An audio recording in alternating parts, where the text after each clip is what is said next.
Turis ini yang bilang mengapa Rusia itu tidak seperti Malaysia. Dia lihat bagaimana kebiasaan pemuda-pemuda Malaysia membuat dia shock.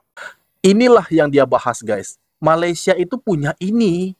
Malaysia itu punya kelebihan hal ini yang dia akui tidak bisa dia temukan di Rusia. Inilah yang dia kata, guys. Inilah kejujuran dari seorang turis yang jauh-jauh dari Rusia yang menampakkan kakinya ke Malaysia. 1, 2, 3, come on!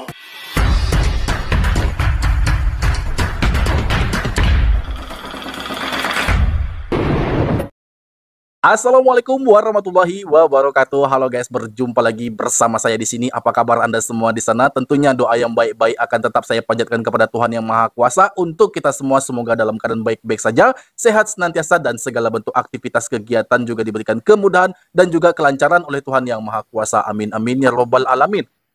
Dan satu cerita unik yang menarik yang akan saya tampilkan di sini ya guys ya. Ini cerita lagi dari orang Eropa, tepatnya dari Rusia guys. Jadi orang Rusia ini dia mengatakan ini adalah momen pertama kalinya atau first time dia masuk ke negara Malaysia. Saat itu, saat dia masuk negara Malaysia, ada sesuatu hal yang lain yang dia lihat, yang dia rasakan, dan dia pikirkan. Dan dia tidak ragu-ragu lagi untuk mengatakan mengapa hal yang telah dilakukan, yang telah dicapai oleh Malaysia itu tidak dilakukan, tidak dibuat di Rusia. Nah, ini satu pengakuan yang sangat-sangat mengherankan guys. Ya, ini dikatakan oleh orang Rusia.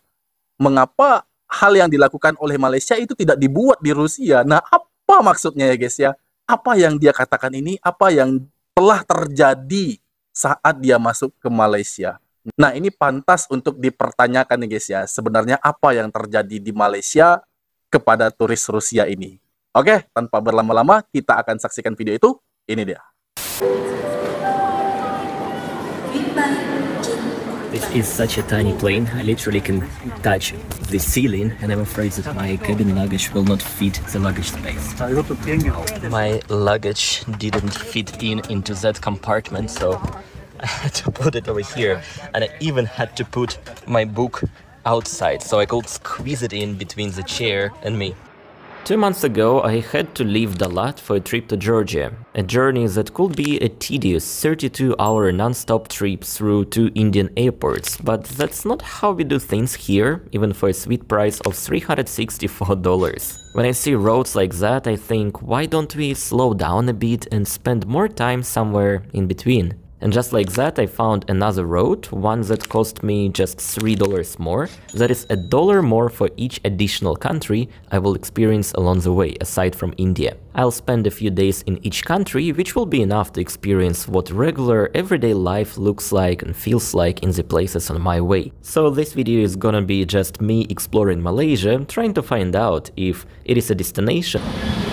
The distance between airport and city center is about 50 kilometers. I could take either express or transit train that will deliver me all the way to the city center. I got this card at the airport, and this includes the round-way ticket to the train express from the airport to the city, and 2 days of unlimited use of this metro train system. And the plastic card has a really neat, nice design. I like it, how minimalistic it is. Another thing that I liked about the Malaysian metro is their cool trains with accessible front windows. Like you can squeeze yourself into the windows and see what is right in front of you in the tunnels. That's cool. What I didn't like though was how crowded everywhere was. I had to skip one train before I could squeeze myself in, and overall I also found the navigating inside the metro stations a bit confusing. That's a nice little street I'm staying at, like a row of local authentic buildings over here. Some look quite old style, some are more renovated, all next to huge skyscrapers here and there. This building is wild. Also there's a tower over there. And my hotel is in this building. I paid $25 a night for staying here, and that is such a neat tiny place. Just to illustrate the size of the room, I'm staying in the corner, and that is the entire room. Over here, the shower room.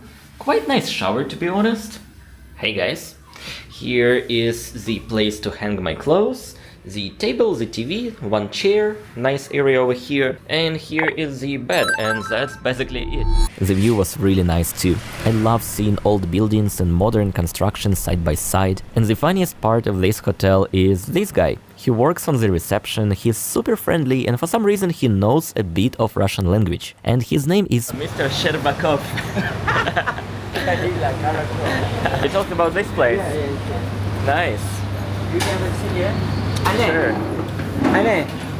Kasih roti canai satu air. Super, thank you very much. Dia langsung berbaur dengan orang Melayu yang ada di sana ya. Roti canai. Teringat saya roti canai Bang Ali ya. Breakfast here, that is roti with some kind of sauce and also a cup of coffee. It is not the first roti in my life, but that is the first one in Kuala Lumpur, Malaysia. What I'm eating here is called roti canai. It is served with a small bowl of dal, the lentil curry. And it is not the prettiest meal for a video, and I have no idea how to eat it without splashing curry everywhere. My fingers get more buttery. Saya tengok saat dia makan roti canai ini guys, itu menambah rasa kerinduan saya dengan saat berada di Malaysia. Banyak sekali momen kami makan roti canai. Itulah yang membuat teriang-iang atau terkenang-kenang ya guys. Roti canai, apalagi Bang Ali punya ya. Every bite of the roti, but the roti tastes really good and the lentil curry is just okay. I also ordered a cup of kopi, spelled K-O-P-I, which is a unique style of coffee found in Malaysia and Singapore. This kind of coffee has much stronger taste, and the standard kopi is sweetened with condensed milk, but there are a few other variations. Kopi O, black coffee with sugar, Kopi C, black coffee with evaporated milk and sugar, and Kopi Kosong, black coffee without sugar or milk. This breakfast was just okay, very interesting experience, but I would not choose this as my everyday option. You know, that was a nice breakfast, very Indian. I booked a hotel in this neighborhood and I didn't know that it's actually an Indian area over the city. I thought it's gonna be a part of Chinatown, which is just down the road, but no, there's Chinatown in the area and there's the Indian town. You know, when I travel, the easiest way of meeting people is to find locals doing something. Like I often join hiking meetups when people go to the mountains together. There's some language exchange meetups, all kind of things. But it's the first time when I'm joining a reading meetup. You see there's somebody reading over here, somebody sitting over there. And the concept is you come here early in the morning, you talk a little bit, and then you dive into a 2-hour-long reading session silently without disturbing other people. I really enjoyed this idea, and it's something that I might do every single week if I lived in Kuala Lumpur. Baik, ini kabar menarik lainnya bahwa saya juga baru tahu ternyata orang-orang atau anak-anak muda Malaysia yaitu mereka minat baca mereka itu sangat besar ya, terutama kalau berada di bawah pohon-pohon rindang seperti ini ya guys ya. Mungkin selama ini saya aja yang belum pernah lihat ya hal-hal yang seperti ini. 15 people joined the meetup today and I was the only traveler. I thought it's a great opportunity to chat with the locals and learn a bit about what people in Malaysia are like and maybe get some recommendations for where I could go next. Nice. What's your name? My name is Fala. Fala, nice to meet you, Nice Fala. to meet you. I'm reading Anthem by Shlovik. This is a local author and he or she is still anonymous until now. Hi, my name is Nadira and I'm reading David and Goliath by Malcolm Gladwell. Hi, I'm Alia and I'm reading Revenge in Violent Hues by Nadia Zakaria. So this book is kind of like Harry Potter / local supernatural. So if you love Asian ghost stories, this is the one you should go for. It's really good.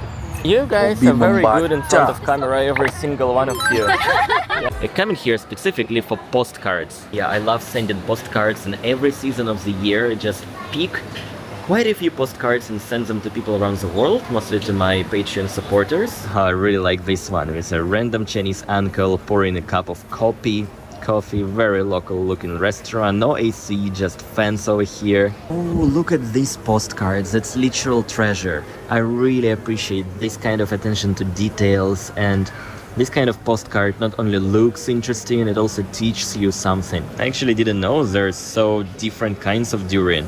Musang King, D24, and red prawn. local kopitiam. Kopitiam are a type of coffee shop found in parts of Indonesia, Malaysia, Singapore, Brunei, southern Thailand. And this is blue rice, nasi kerabu. I have not tried it in my life yet. I actually learned about its existence just today, this morning, when I was talking to one of the book club girls. Banana leaf rice, it's another recommendation from the book club person. She said I have to try banana leaf rice, and then another person said that I also have to try nasi kerabu. Thank you. Oh. Thank you. Hello guys, so here are two meals that I ordered. The most basic version of nasi lemak, here is no meat, it's just coconut rice, fried egg, some vegetables, peanut and anchovy, and overall makes the meal taste really good. The sun, it's like not that hot anymore, very cloudy, perhaps it's gonna be rainy later, but anyway, it's a little bit too hot, and I'm gonna do exactly what local people do, saving themselves from the hot days. They either go to a shopping mall or they go to public library, which is a cool concept because in my country public libraries aren't that great, so young people don't really consider going to libraries much. But here, two random locals say that they like going to library. There is one huge library right next to the Independence Square. They say that foreigners are allowed to entry free of charge too. So I want to just go and experience it and see how public library looks like in Kuala Lumpur in afternoon on Saturday. And this area actually looks very nice. There's a huge square with some beautiful buildings all around. Here's somebody selling some drinks, Milo, Ribena, some sugary, really sweet stuff. I don't want to get any of it right now. And overall, this place seems really cool to hang out. So before entering the library, you have to put most of your personal belongings into storage space. You can take some minor things, and they provide these huge transparent bags for storing your stuff, I guess, so people do not steal anything from the library. This was a great time in the library. It's about 5 o'clock, so the library is closing. Now guys, we're gonna check out local transportation system. We are staying at train station Pasar Seni. This line specifically is not a metro, it's more like a sky train going above. You see, I'm going like on the second floor to get my train, and honestly the entire train system, subway system, whatever you call, in Kuala Lumpur is very tricky. Like yesterday I was using it for the first time and it took me full 10 minutes just to figure out which direction I should go, which line I should take, because I entered the train station at one really busy intersection. Fortunately, our journey is gonna be really simple. We're going from Pasar Seni to KLCC, no need to change lines. There's one thing about transport, about subway system in general, like as somebody who is coming from Russia, get used to the frequency of the trains that is in Moscow or St. Petersburg. And train goes there like really often. Every few minutes there's a new train coming. But in most countries I visited, it's actually not a thing. Most of trains, they have interval between like 7 to 12 minutes. Very fresh air in the evening, and quite a lot of people are taking this line daily. That is one of the busiest lines in the city. The train within 3 minutes.